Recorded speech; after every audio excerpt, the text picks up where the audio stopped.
Hello students, welcome to my channel. আজকে আমি তোমাদেরকে ওএমআর সিট কেমন করে ফিল আপ করতে হয় সেটা আমি তোমাদেরকে শেখাবো। পরীক্ষা জাস্ট কালকেই, আর কিছু ঘন্টা পরে। এখনো তোমাদের মধ্যে কিছু জন ডাউট রয়ে গেছে, স্যার ওএমআর এ গোল কেমন করে করব, কোথায় কিভাবে কি ভরবো। তো চলো একবার সব জিনিসটা ভালো করে দেখিয়ে দিই তোমাদেরকে। আর তোমাদের যদি মাথায় এটা ঘুরছে স্যার কালো চশমা পরে কেন বসে আছেন, দেখো আমি যাতে তোমাদেরকে ভালো করে দেখাতে পারি তাই আমি আমার বাড়ির ছাদে আছি, আর এখানে প্রচুর রোদ, তো সেই কারণে আমি সানগ্লাস পরে আছি যাতে আমি আমি নিজে দেখতে পাই কাগজ, নাহলে আমাকে এখন চোখ মিটমিট করে এরকম করে দেখতে হবে, কারণ প্রচুর রোদ বাইরে। ঠিক আছে, তো সেই জন্য সানগ্লাস পরে আছি। ওকে, তো দেখো এখন আমার কাছে এটা আছে আমার অ্যাডমিট কার্ড। তোমাদের শান্তনু স্যারেরও অ্যাডমিট কার্ড বেরিয়ে গেছে, তোমাদের শান্তনু স্যারও পরীক্ষা দেবে। আর এটা হয়ে গেল ওএমআর সিট। ঠিক আছে, আমি কিছু রিজেক্টেড ওএমআর সিট নিয়ে এসেছি, যেগুলো মানে আমাদের কোচিং থেকে আমি কিছু ওএমআর সিট নিয়ে এসেছি। এই ওএমআর সিটই তোমাদেরকে আমি করে দেখাবো। এগুলো রিজেক্টেড ওএমআর সিট, ভালো ওএমআর সিটগুলো আমি নষ্ট করতে চাই না। আচ্ছা চলো, তো সবার আগে রোল নাম্বার। ঠিক আছে, দেখো এটা হচ্ছে রোল নাম্বার। অ্যাডমিট কার্ডে যে রোল নাম্বার আছে, তোমাদেরও অ্যাডমিট কার্ডে নিশ্চয়ই কোনো রোল নাম্বার আছে, তো সেই এটা হচ্ছে আমার রোল নাম্বার। আমার রোল নাম্বার কত? 387654। তো চলো রোল নাম্বারটা আমি আগে ফিল আপ করি। 398765 আচ্ছা স্যার আপনি কোন পেনে ফিল আপ করছেন? আমি এটা একটা মানে 1mm বল পয়েন্ট পেন ব্যবহার করছি। এই যে ধরনের পেনগুলো হয়, এই পেনগুলো একটু মোটা হয়, মুখটা দেখো অনেকটা মোটা। ঠিক আছে, নর্মাল পেনের থেকে মুখটা মোটা। এর যে মুখে যে বলটা আছে তার রেডিয়াস, তার ব্যাসার্ধ হচ্ছে 1mm। ঠিক আছে, তো সেই জন্য এটাকে 1mm বল পয়েন্ট পেন বলে। এবং এই ধরনের পেনগুলো দিয়ে ওএমআর ফিল আপ করতে, গোল করতে খুব সুবিধা হয়। এই দেখো আমি যখন গোল করবো দেখো কত সুন্দর করে গোল হবে, খুব সুন্দরভাবে গোল হবে, ভালোভাবে গোল হবে। ঠিক আছে, আচ্ছা এবার দেখো, তাহলে এই যে ওএমআর সিটের প্রথম ফ্রন্ট সাইড হয়ে গেল। এবার আমাকে ব্যাক সাইড ফিল আপ করতে হবে। তো ব্যাক সাইডের জন্য আমি আরেকটা ওএমআর নিয়ে এসেছি, কারণ এইগুলো সব রিজেক্টেড বলেছিলাম না, রিজেক্টেড ওএমআর। তো এইগুলো ঠিকঠাক করে প্রিন্ট হয়নি, তো সেইগুলোতেই আমি ফিল আপ করছি, তোমাদেরকে দেখাচ্ছি। আচ্ছা এবার চলো এবার এই ওএমআরটা ফিল আপ করি। আচ্ছা এবার রোল নাম্বার ফিল আপ করবো। তাহলে রোল নাম্বার ফিল আপ করবো কেমন করে? আচ্ছা দেখো আমিও কিন্তু কোনো পিচবোর্ড নিইনি। অনেক এক্সাম হলে কিন্তু তোমাদেরকে পিচবোর্ড নিয়ে যেতে দেবে না, তো আমিও তো পিচবোর্ড নিইনি। আমি কিভাবে করছি দেখো, আমি অনেকগুলো ওএমআরকে পরপর রেখেছি বলে একটু মোটা হয়েছে। তুমি এক্সাম হলে কি করবে, তুমি কোশ্চেন পেপারের উপরে রেখে ওএমআরকে ফিল আপ করতে পারো, বা তোমার অ্যাডমিট কার্ডের উপরে তোমার ওএমআরটাকে রেখে ফিল আপ করতে পারো, তাহলে ভালো ফিল আপ হবে। মোটামুটি নিচটা যেন একটু মোটা হয়। পিচবোর্ড হলে খুব ভালো হয়, পিচবোর্ড যদি নিয়ে না ঢুকতে দেয় তাহলে তোমাকে অ্যাডমিট কার্ডের উপরে রেখে বা কোশ্চেন পেপারের উপরে রেখে ফিল আপ করতে হবে, তাহলে একটু মোটা মোটা তুমি ফিল পাবে। আচ্ছা চলো আমি তাহলে এইভাবে একটু ফিল আপটা করি, যাতে আমি একটু ভালো করে ফিল আপটা করতে পারি। আচ্ছা কি আছে নাম্বার? তাহলে 398765। দেখো একটু কাছে নিয়ে যাচ্ছি ক্যামেরাকে, দেখো 398765। এবার দেখো গোল করবো কেমন করে, দেখো প্রথমে তিনটাকে গোল করছি। আগের রাউন্ডকে গোল করে নেবে। ঠিক আছে, আগে বাইরের রাউন্ডটাকে গোল করে নেবে, তারপরে ভিতরের পোর্শনটাকে এবং করে যেমন করে রং পেন্সিলে করে আমরা গোল করি তেমন করে গোল করবো। দেখো কত সুন্দর করে গোল হয়েছে। ঠিক আছে, আচ্ছা নেক্সট 9কে গোল করতে হবে।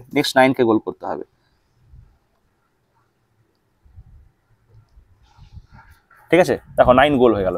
মোটা পেনে গোল করতে সুবিধা হয়, অনেক মানে স্পিডে গোল হবে এবং তাড়াতাড়ি গোল হবে। ঠিক আছে, অনেক স্পিডে গোল হবে এবং তাড়াতাড়ি গোল হবে। নেক্সট হচ্ছে 8কে গোল করতে হবে। তো এইভাবে, ঠিক আছে, তো গোলটা এইভাবে করবে।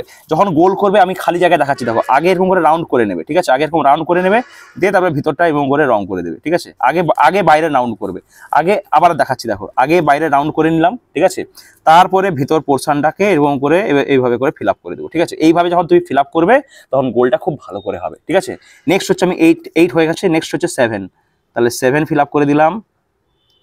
নেক্সট হচ্ছে 6 ফিল আপ করে দিলাম। তারপর হচ্ছে 5 ফিল আপ করে দিলাম। তারপর হচ্ছে 4 ফিল আপ করে দিলাম। দেখো কত স্পিডে ফিল আপ হচ্ছে। ঠিক আছে, আর গোলগুলো দেখো কত সুন্দর লাগছে দেখতে। ঠিক আছে, তো এইভাবেই তোমরা গোল করবে। অনেকে বলো যে স্যার আমার গোল বাইরে বেরিয়ে যায় কেন? কারণ তোমরা এই যে বাইরের রাউন্ড আগে করো না, আগে বাইরের রাউন্ড করে দেবে। তোমরা পেরিমিটার পড়েছো তো আগে পরিসীমার আগে দাগ দিয়ে দেবে, আগে বাউন্ডারি টেনে দেবে। বাউন্ডারি টেনে দিলে তারপরে এরিয়াটাকে ফিল আপ করে দেবে। ঠিক আছে, দেখো তোমাদেরকে এখানেও এরিয়া পেরিমিটার পড়িয়ে দিলাম। আগে পেরিমিটারটাকে ফিল আপ করে দেবে, আগে পেরিমিটারটাকে দাগ দিয়ে দেবে। আবার দেখাচ্ছি, দেখো আগে পেরিমিটারকে দাগ দিয়ে দেবো। ঠিক আছে, আগে পেরিমিটার দাগ দিয়ে দিলাম, তারপরে এরিয়াটাকে ফিল আপ করবো। পেরিমিটার এরিয়া এইভাবে ফিল আপ করবে, তাহলে দেখবে কত সুন্দর করে গোল হবে। আচ্ছা টেক্সট বুকলেট নাম্বার, এটা তোমরা কোথায় পাবে? কোশ্চেন পেপারের মাথায় লাল কালিতে লেখা থাকবে। ঠিক আছে, কোশ্চেন পেপারের মাথায় লাল কালিতে লেখা থাকবে। প্রতিটা কোশ্চেন পেপারে আলাদা আলাদা টেক্সট বুকলেট নাম্বার হবে, ঠিক আছে? তোমার কোশ্চেন পেপারের এই টেক্সট বুকলেট নাম্বার কারোর সাথে ম্যাচ করবে না। তো তোমার পরীক্ষার কোশ্চেন পেপারের মাথায় দেখবে টেক্সট বুকলেট নাম্বার আছে, সেটাকে এখানে ফিল আপ করবে। তো আমার কাছে এখন কোশ্চেন পেপার নেই, তাই আমি এটাকে এখন ব্ল্যাঙ্ক ছাড়ছি। আচ্ছা, আরেকটা জিনিস তোমরা দেখে নেবে, এই যে তোমার ওএমআর সিটে এইখানে যে টেক্সট বুকলেট কোডটা আছে, এই কোডটা যেন তোমার কোশ্চেন পেপারের সাথে ম্যাচ করে। তোমার কোশ্চেন পেপারে যে কোড থাকবে সেই কোডের সাথে যেন এই কোডটা ম্যাচ করে। তোমার যদি কোশ্চেন পেপারে এ আছে, এটাও যেন এ হয়। তোমার যদি কোশ্চেন পেপারে বি আছে, তাহলে এটাও যেন বি হয়। তোমার কোশ্চেন পেপারে যদি সি আছে, তাহলে এটাও যেন সি হয়, ঠিক আছে? কোশ্চেন পেপারের সাথে যেন এই কোডটা ম্যাচ করে, এই জিনিসগুলো তোমাকে চেক করে নিতে হবে। আচ্ছা, তারপরে কি নিজের নাম। আচ্ছা, আমার নাম অ্যাডমিট কার্ড অনুযায়ী, এই ফেক অ্যাডমিট কার্ড অনুযায়ী আমার নাম হচ্ছে অজয় মাল, বাবার নাম বিজয় মাল, ঠিক আছে? চলো ফিল আপ করে নিই। তাহলে AJY অজয় মাল MAL, বাবার নাম হচ্ছে বিজয় মাল BIJAYMAL, ঠিক আছে? হয়ে গেল। তাহলে এতটা আমার ফিল আপ করার কাজ ছিল। এই জায়গাটা বলেছে to be fill by the invigilator, মানে পরীক্ষক যিনি আছেন, এক্সাম সেন্টারে যিনি প্রেজেন্ট আছেন, তিনি ফিল আপ করবেন, ঠিক আছে? তাহলে এটা আমি আপাতত ছেড়ে দিচ্ছি। যদি এক্সামিনার বলেন তোমাকে যে এটা তোমরা ফিল আপ করে নাও, তাহলে তোমরা ফিল আপ করবে। আর যদি বলে না না তোমরা আমরা ফিল আপ করবো, তোমাকে ফিল আপ করার দরকার নেই, তাহলে পরীক্ষক ফিল আপ করবে। এক্সামিনারের কথা শুনবে, এক্সামিনার যেটা বলবে সেটা তোমাকে করতে হবে। আচ্ছা, সবার লাস্টে একদম নিচে, ক্যামেরাটা একটু সামনের দিকে, সবার নিচে এখানে দেখো লেখা আছে candidate signature of the candidate in running hand. তাহলে এখানে আমি এবার সাইন করবো। ধরো আমার যে ক্যান্ডিডেট সেইভাবে সাইন করে, ঠিক আছে? তাহলে সেরকম করে সাইন করে দিল, ব্যাস তোমার কাজ শেষ, আর তোমাকে কিছু করতে হবে না। এবার তুমি কি করবে, কোশ্চেন পেপার ধরে তুমি ফিল আপ করা শুরু করবে, ঠিক আছে? কোশ্চেন পেপারে কোশ্চেন সলভ করবে, এখানে এক এক করে বসাতে শুরু করবে। তাহলে এইভাবে ওএমআর ফিল আপ করতে হয়। আমি চলো তোমাকে আরো কয়েকটা গোল করা দেখিয়ে দিচ্ছি, ভালো করে একটু দেখে নাও যে গোল কেমন করে করতে হয়, ঠিক আছে? দেখো, যেমন ধরো কোশ্চেন নাম্বার এর বি হচ্ছে আমার মনে হচ্ছে কারেক্ট অপশন। তাহলে বি থেকে এরকম করে আগে পেরিমিটার গোল করে দিলাম, দিয়ে এরিয়া ফিল আপ করে দেবো। আগে পেরিমিটার, তারপরে এরিয়া। তো তারপর ধরো কোশ্চেন নাম্বার 2 তে মনে হচ্ছে আমার সি কারেক্ট অ্যান্সার, তাহলে আগে পেরিমিটার ফিল আপ করে দিলাম, তারপরে এরিয়া ফিল আপ করবো। Perimeter area, perimeter area, perimeter area, ঠিক আছে? পেরিমিটার এরিয়া, পেরিমিটার এরিয়া, এইভাবে করে ফিল আপ করবে, ঠিক আছে? এইভাবে ফিল আপ করবে, ঠিক আছে? তাহলে দেখো গোলটাও তোমার সুন্দর হচ্ছে, দেখতেও সুন্দর লাগছে। আর সেই জন্য আমি বলবো একটু মোটা পেন ইউজ করবে, মানে মুখটা মোটা 1 mm, বা আমি এখানে রেকমেন্ড করে দিচ্ছি কোথায় লিখবো। আচ্ছা, এখানটায় লিখি, এখানে ফাঁকা জায়গা আছে। দেখো 1 mm বল পেন বলে তুমি দোকানে বলবে, ঠিক আছে? 1 mm বল পেন, ঠিক আছে? এই 1 mm বল পেনের মুখটা একটু মোটা পড়বে, তো তোমার লিখতে সুবিধা হবে। 1 mm বল পেন বা 0.7 mm বা 0.75 mm হয় মনে হয়, বল পেনও তুমি ব্যবহার করতে পারো। একটু মোটা পেন ব্যবহার করবে, তাহলে তোমার লিখতে সুবিধা হবে, ওএমআর গোল করতে সুবিধা হবে, ঠিক আছে? দেখতে পাচ্ছ আমি কেমন করে গোল করছি? দেখো, আগে বাইরেটা ফিল আপ করছি, তারপর ভিতরটা, আগে বাইরেটা তারপর ভিতরটা, আগে বাইরে তারপর ভিতর, আগে পেরিমিটার তারপরে এরিয়া, আগে পেরিমিটার তারপরে এরিয়া। এইভাবে করে তোমার যদি ফিল আপ করো, তাহলে তুমি স্পিডেও ফিল আপ করতে পারবে, তোমার ভুলও কম হবে, তোমার বাইরেও যাবে না, খুব সুন্দর করে ফিল আপ হবে। দেখতে পাচ্ছ কত স্পিডে ফিল আপ করছি এবং গোলটাও সুন্দর হচ্ছে। আমার টেকনিক কি টেকনিক বললাম, আগে পেরিমিটার তারপরে হচ্ছে এরিয়া, আগে বাইরেটা গোল করে নেবে, তারপরে ভিতরটাকে এইভাবে করে কালার করবে, তারপরে ভিতরটা এইভাবে করে কালার করবে, ঠিক আছে? আগে বাইরেটা গোল করে নিলাম, তারপরে ভিতরে এরকম করে কালার করবে, তারপরে ভিতরটা কালার করবে। বুঝতে পেরেছো? আচ্ছা, অনেকে জিজ্ঞাসা করছে স্যার মাঝখানে যদি হালকা হালকা ফাঁকা থেকে যায় কোনো অসুবিধা আছে কি? অত অসুবিধা নেই। তুমি যখন গোল করবে চেষ্টা করবে একটু ভালো করে ফিল আপ করা, ব্যাস। এটা হলেও কোনো অসুবিধা নেই। গোল হয়েছে তো মেশিন ডিটেক্ট করবে, মেশিন এটাকে ডিটেক্ট করে নেবে। আচ্ছা, এবার কোন ভুলগুলো করা যাবে না, যেমন ধরো সাপোজ তোমার হয়ে গেল কি যে কোশ্চেন নাম্বার 11-এ তোমার দুটো দাগ বসে গেল, তুমি এখানেও ফিল আপ করেছো, আবার সিতেও ফিল আপ করে দিয়েছো, বাই চান্স হয়তো ভুলে হয়ে গেছে, কিছু করার নেই, তুমি এখানে নাম্বার পাবে না, এই কোশ্চেন নাম্বার 11-এ আর কোনো নাম্বার পাবে না, কারণ একসাথে তুমি দুটো ফিল আপ করে দিয়েছো। তাহলে আর এটাকে কোনোভাবে ডিস্টার্ব করার চেষ্টা করবে না। অনেকে কি ভাবে, আচ্ছা পেনের এটা দিয়ে একটু যদি এরকম করে ঘষে দিই, যদি এটাকে একটু নখ দিয়ে নস্কে করে একটু তুলে দিতে পারি, এরকম করে যদি তুলে দিতে পারি, অনেকে ভাবে এরকম করলে হয়তো কিছু হতে পারে। অনেকে কি করে একটু ভিজিয়ে দিবে জায়গাটাকে দিয়ে, এরকম করে খুঁটরে দিবে যাতে কালিটা উঠে যায়। এই যে উঠে গেল কালিটা, এটা করে কোনো লাভ নেই, ঠিক আছে? এটা করে কোনো লাভ নেই, এটা বরং তোমার ওএমআর সিট বাতিল হয়ে যেতে পারে, এইসব একদম করবে না।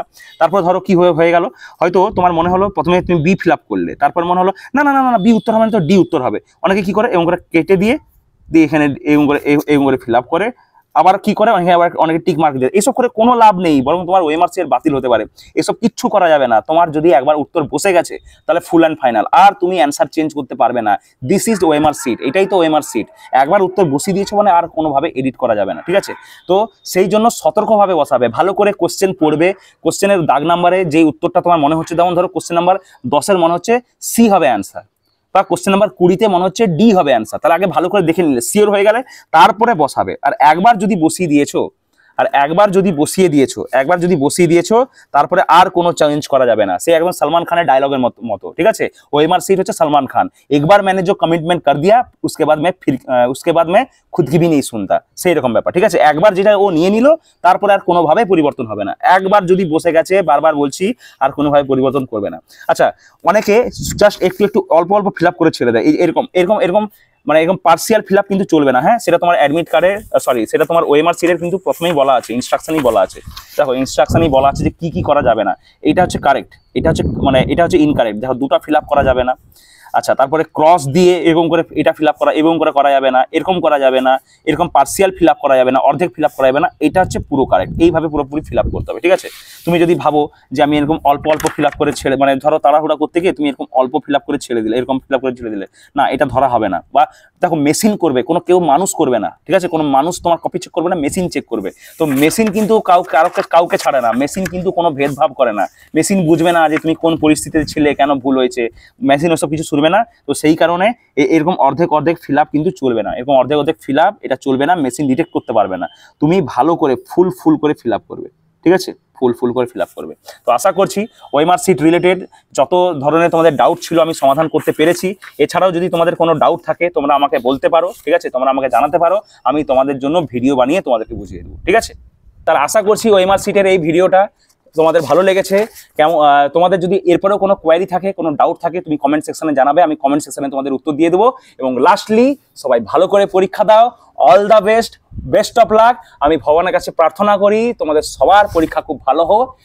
সবাই তোমরা ভালো করে পরীক্ষা দাও এবং তোমরা প্লিজ টেনশন নিও না। টেনশন ছাড়া পরীক্ষা দিবে, তবেই পরীক্ষা ভালো হবে। যদি টেনশন নাও তাহলে কিন্তু পরীক্ষা খারাপ হবে, ঠিক আছে? তো ডোন্ট ওয়ারি, বি হ্যাপি। দেখা হচ্ছে অন্য কোনো ভিডিওতে।